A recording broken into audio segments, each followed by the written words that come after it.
Bu hafta Britanya Gündemi programında 3 önemli isim bizlerle oldu. İngiliz Sendikal Hareketi'nin en önemli isimlerinden biri Bert Schoenberg. Aynı zamanda İngiliz Kadın Hareketi ve Kürt Halk Mücadelesi destekçisi Ida Kaykö ve Cambridge Üniversitesi'nden Dr. Jeff Miley bizlere özellikle 26 Nisan davası ve HDP'nin kapatılmasına yönelik baskılardan bahsettiler. HDP'nin Türkiye'nin demokratik bir ülke olması yolundaki öneminden bahsettiler. Royal Holloway University of London PhD. Royal Holloway Londra Üniversitesi doktor araştırmacısı Kürt dostu Ida Kaykö.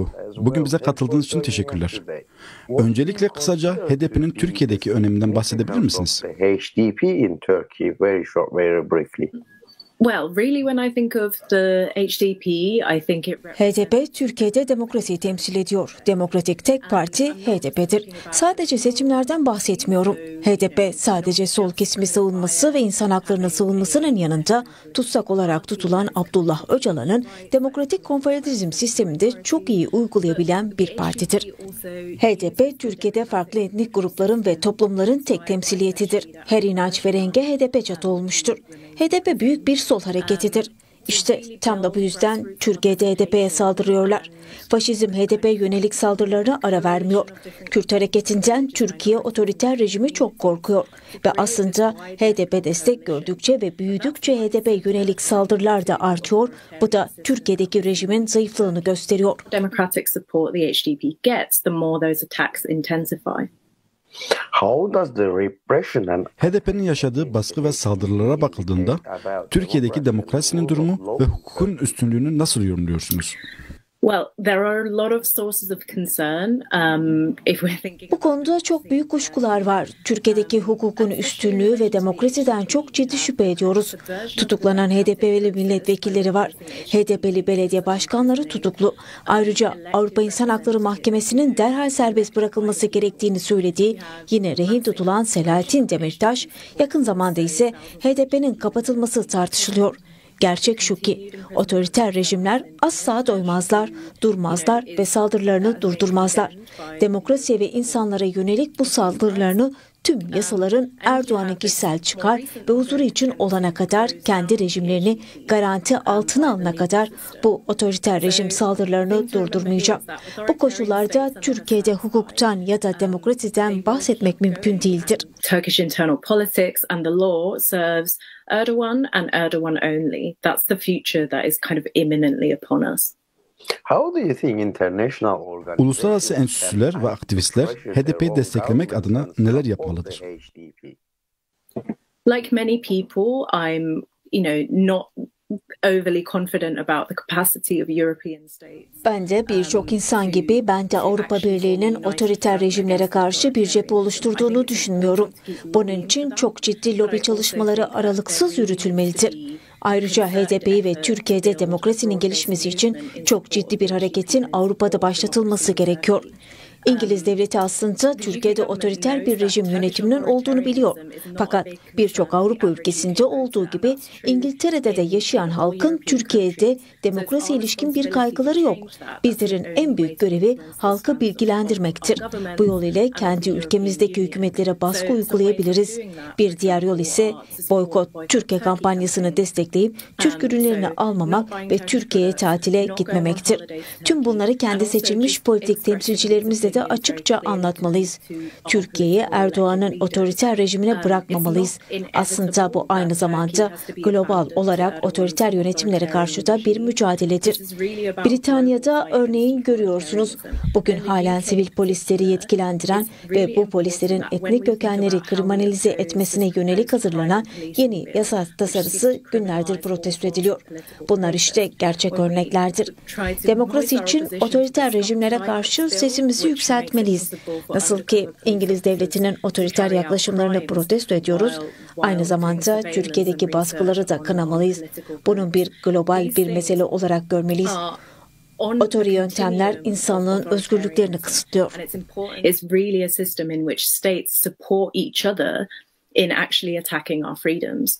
Dear Ida Kako, Royal Holloway Londra Üniversitesi doktor araştırmacısı, Kürt dostu Ida Kako, bugün bize katıldığınız için çok teşekkürler. Cambridge Üniversitesi Sosyoloji bölümünden Dr. Thomas Jeffrey Milley, bugün bize katıldığınız için teşekkürler. Thank you for having me. Teşekkürler. HDP'nin Türkiye'de çok önemli pozisyonunu nasıl yorumlarsınız? The HDP is the third largest party in the country. HDP ülkenin 3. büyük partisidir. HDP'yi Türkiye'nin demokrasisi için bir umut olarak görüyoruz. HDP çok kültürlü, çok toplumlu bir ülke yaratmak için mücadele veriyor. HDP sadece Kürt halkı için değil, ülkedeki tüm kimlikler için mücadele ediyor. Türkiye özellikle barış görüşmelerini sonlandırmasının ardından Kürt halkına dönük ciddi bir savaşı devam ettirmekte. Kürt halkına yönelik bu baskılar HDP'ye de yansıdı ve HDP temsilcileri tutuklanıyor, gözaltına alınıyorlar, HDP ve Kürt halkına aynı baskı uygulanıyor. Kürt halkına yönelik bu baskı ve saldırılar artık Erdoğan hükümetinin ne kadar otoriter bir rejim haline dönüştüğünü gösteriyor.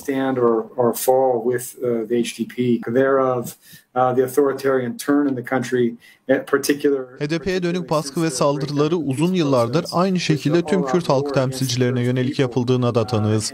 Umarım Avrupa'daki işçi sendikaları Abdullah Öcalan için yürüttükleri kampanyayı genişletip HDP'yi de gündeme alıp seslerini yükseltirler. PKK'nin terör listesinden çıkarılması ve Kürt siyasilere dönük yapılan baskıların derhal durması için Avrupa'daki sendikalar derhal hareket etmelidir.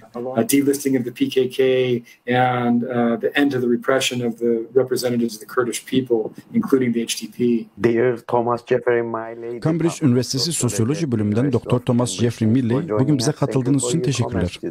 Trade Union Advisor, founder member of Freedom for Öcalan campaign and supporter of the... İşçi sendikaları temsilcisi Freedom for Öcalan kampanyası kurucularından Bert Schwumburg, bugün bize katıldığınız için teşekkürler. Bugünkü başlığımız Figen Yüksekdağ, Selahattin Demirtaş ve HDP'yi ilgilendiren 26 Nisan davası. Ankara'da görülecek bu davayı siz de takip ediyorsunuz. Öncelikle HDP'nin gelinen aşamadaki Türkiye'deki öneminden bahsedebilir misiniz? Ankara. So what do you consider to be significance of the HDP in Turkey first of all? Well, I think the HDP is extremely significant in Turkey. It is the third largest. HDP Türkiye'nin 3. büyük partisidir, çok önemlidir, demokrasinin temsiliyetidir. Erdoğan'a gerçek muhalefeti dik duruşuyla gösteren tek partidir ve çok ciddi anlamda HDP ile dayanışma gösterilmelidir. The government of Erdoğan and as such deserves to be supported. How do you think international organizations Avrupa'daki kurumlar ve özellikle Britanya'daki sendikal hareket HDP'yi desteklemek için neler yapmalıdır? support the HDP? Well, first of all, I think it's very important that those of us in Öncelikle bizler burada işçi sendikaları olarak HDP'yi desteklememiz çok önemlidir. Özellikle kendi devletimize bu konuda bir şeyler yapmaları için baskı uygulamamız da çok önemlidir. Çok üzücü şekilde Britanya ve Avrupa Birliği Türkiye'de olanları görmezden geliyor. Örneğin Britanya'da her gün haberlerde, Çin'de veya Rusya'da insan hakları ihlallerinin olduğu haberlerini görüyoruz. Ama Türkiye'de neler olduğunu anlatmıyorlar, bunları gizliyorlar.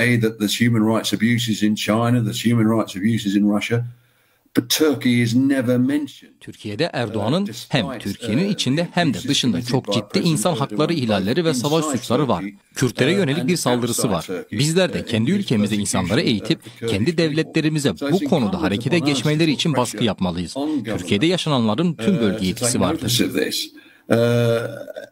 And act accordingly. It's equally important for us to educate our own members. Siz de biliyorsunuz ki bizler Öcalan'ın özgürlüğü için kampanya yürütüyoruz. Çünkü Öcalan'ın bölgede barışçıl bir çözüm için anahtar isim olduğunu düşünüyoruz. If we are ever to achieve a peaceful solution to the conflicts in the wider Middle East. İşçi sendikaları temsilcisi Freedom for Öcalan kampanyası kurucularından Bert Schwumburg, bugün bize katıldığınız için teşekkürler. Thank you very much. Thank you. Bu hafta Britanya Gündemi programında bizlerle 3 önemli isim Jeffrey Miley, Ida Kaykö ve aynı zamanda Bert Stuenberg bizlerle oldu. Bu 3 önemli isim özellikle 26 Nisan davası ve aynı zamanda HDP'nin Türkiye'nin demokratik bir ülke olmasındaki önemli rolünden bahsettiler. Bir sonraki Britanya Gündemi programında yeniden görüşmek ümidiyle.